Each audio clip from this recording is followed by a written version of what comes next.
Hey, Wayne DeFrancesco here, and I'd like to encourage you to visit my website at waynedefrancesco.com, and today we're going to do a swing analysis of what's probably the greatest woman player of all time, recently retired, Annika Sorenstam.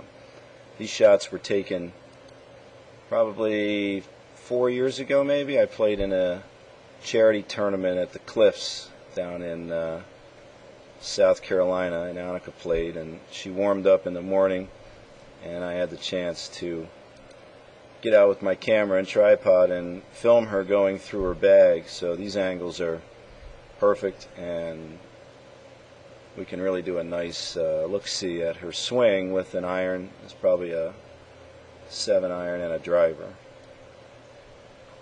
So we'll draw the standard lines on the shaft, on the butt line, knee line, and the top of the head and the front of the head. And then from the front view we'll mark the opening placement of the hips and the head, and then a line up from the ball. So pretty standard setup, weight toward the balls of the feet. I usually encourage that. Shaft is pointed up in the neighborhood of the belt buckle, belly button, like that. So as she gets underway, one of the things that we want to notice first is her tempo. Very fast for a woman golfer. I think a lot of women swing way too slow. I thought she had great tempo, especially the backswing was much faster than especially most women, but even faster at times out than a lot of men. Very fluid movement. Obviously, one of the hallmarks of her swing was the release of the eyes and the head forward, which I've been watching closely in some players and trying to incorporate a bit into my own swing. You can also see in the hip movement a fluid motion that looks more like a hula hoop action, where she'll slide a little backwards, round it off, and drive it forward. The wrist cock action is a little bit different than you'll see. It's not quite cocked up at halfway back, but at the top she'll open the wrist up in a cupped position, and you'll notice how open the face is at the top. Now when you watch her hit the ball, she was hitting balls and they were all going from right to left. So when you hit the ball with a draw from a wide open face, that's a very free release action through the ball. So with her eyes moving and the club releasing very freely, she was able to create a lot of club head speed.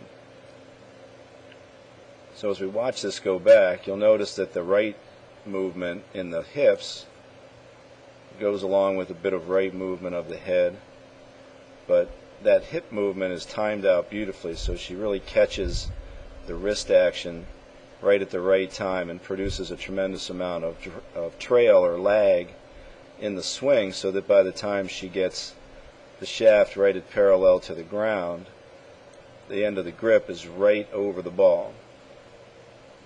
And with her eyes and chest opening up along with her body, that allows her to produce a really, really nice line of compression past the ball, which again is exceptional in women's golf.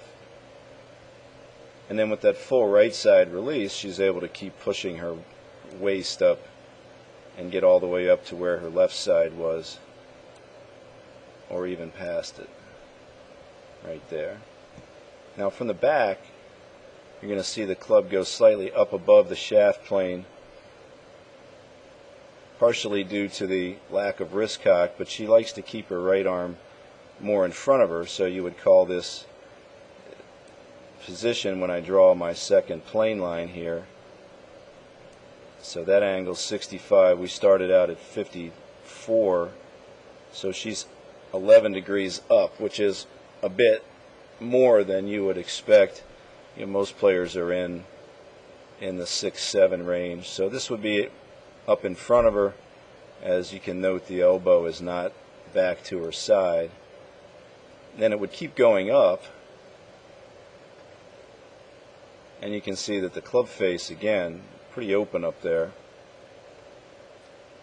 Now, one of the things that I usually like to note amongst most of the men players is the lowering of the head during the swing. Here you won't see it. It pretty much stays up on the line.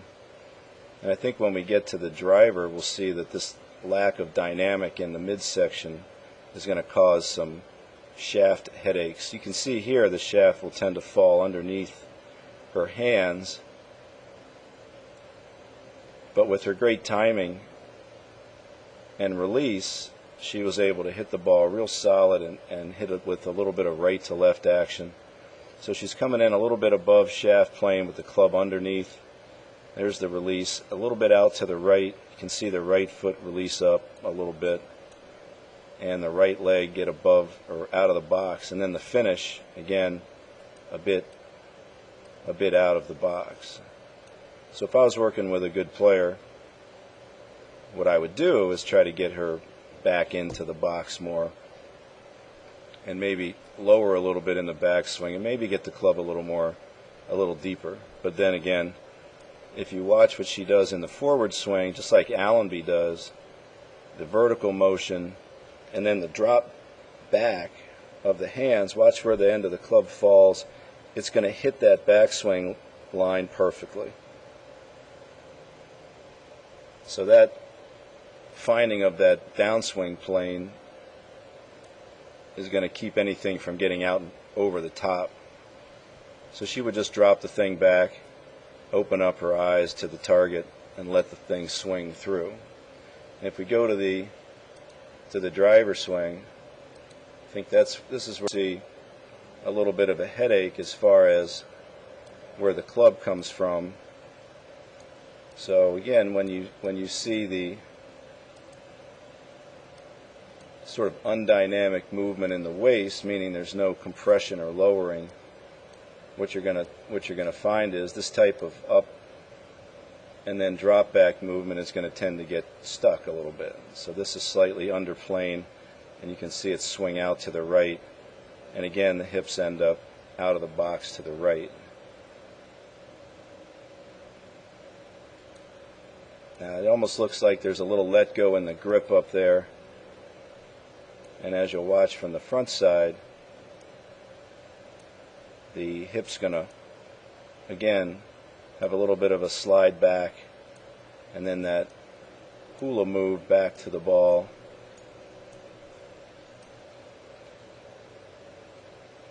So quite a bit of rightward movement there. Here's the ball placement, so you can see way behind it now. But when her hands are as late as hers are, you can see at the top with that wrist cupping, quite a long backswing, but a tremendous start forward, a lot of energy right in that angle there, really retained.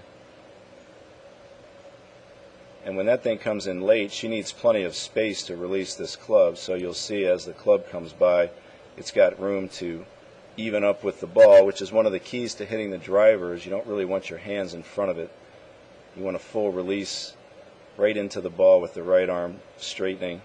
So in order for her to do that, she had to move to the right and then stay kind of back there and just let it sling. But really, you can see here she's probably, being that far back, she can turn her head and still watch the ball a little bit as opposed to the iron. But again, very free movement, great tempo, and a nice fluid, powerful swing. So I try to get, when I teach women, I try to get them to watch this swing and really work on getting that tempo. All right, Annika Sorenstam.